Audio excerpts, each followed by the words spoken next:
Oke, assalamualaikum warahmatullahi wabarakatuh. Perkenalkan, nama saya Zanaudo Dikri. Saya mahasiswa UT, di mana saya akan mempraktekkan untuk modul 3 KP1 tentang pengelompokan bahan makanan. Jadi, di sini saya sudah menyediakan berbagai macam bahan makanan ya. Ya, yang pertama ada nasi, ada susu saset, ada biskuit, ada kentang, kemudian ada telur, tempe, kemudian ada 3 jenis buah-buahan, diantaranya adalah pisang, semangka, dan tomat. Kemudian saya juga ada minyak nabati, yaitu minyak goreng. Di sini saya akan mengelompokkan berbagai macam bahan makanan menurut kandungannya, terutama yang dominan di dalamnya. Oke, kita mulai saja. Pertama adalah kita mengelompokkan manakah di antara bahan makanan ini yang termasuk dalam karbohidrat ya. Jadi karbohidrat itu biasanya mengandung gula, tapi gulanya itu biasanya ada 2 jenis. Pertama yang gula pati yang kayak serat seperti ini, dan gula yang lain seperti itu. Biasanya kurang sehat. Jadi untuk karbohidrat di sini adalah pertama biskuit, kentang,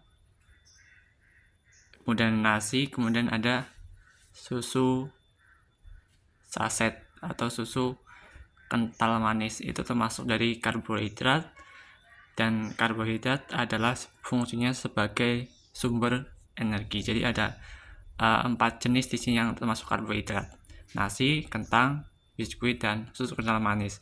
Kenapa susu kental manis termasuk karbohidrat? Karena dia mengandung banyak sekali gula ya, walaupun memang kurang sehat kalau dikonsumsi langsung dalam jumlah yang besar tentunya. Kemudian ada jenis kedua, yaitu protein, yaitu ada telur dan tempe.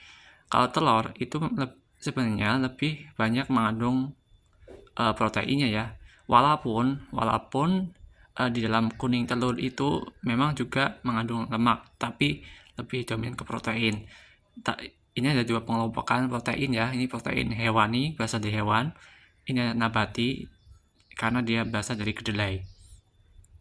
Kemudian selanjutnya ada berbagai macam vitamin. Vitamin itu macam-macam, baik vitamin A, vitamin C, vitamin D, K, dan lain sebagainya ya. Ini saya ada pisang, ada semangka, dan ada tomat. Tomat lebih dominan ke C. Ini juga banyak mengandung air. Ini berbagai macam ya. Tapi vitamin C juga ada. Itulah jenis dari vitamin. Biasanya buah-buahan yang paling dominan mengandung vitamin. Kemudian satu lagi ada minyak goreng. Ini minyak goreng yang mengandung lemak, tapi lemaknya jenuh. Ya memang kalau mengandung lemak, tapi kalau dikonsumsi secara berlebihan, misalnya contohnya ya, itu minyak jelantah, tetapi tetap kita pakai untuk menggoreng, tentu itu menjadi tidak sehat. Begitu, inilah pengelompokannya. Jadi ada karbohidrat 4 macam, nasi, kentang, biskuit, dan susu kental manis. Protein ada 2, telur dan tempe. Kemudian ada 3 ini adalah bahan makanan atau dari buah yang mengandung banyak vitamin. Kemudian ada minyak goreng mengandung lemak. Walaupun begitu, ini tentunya hanya yang dominan, di mana di berbagai bahan makanan ini tentu saja mengandung bahan makanan lain, misalnya dari telur atau dari kentang. Mungkin di dalamnya juga bisa mengandung kalsium, tapi memang jumlahnya tidak dominan atau tidak terlalu banyak. Begitu.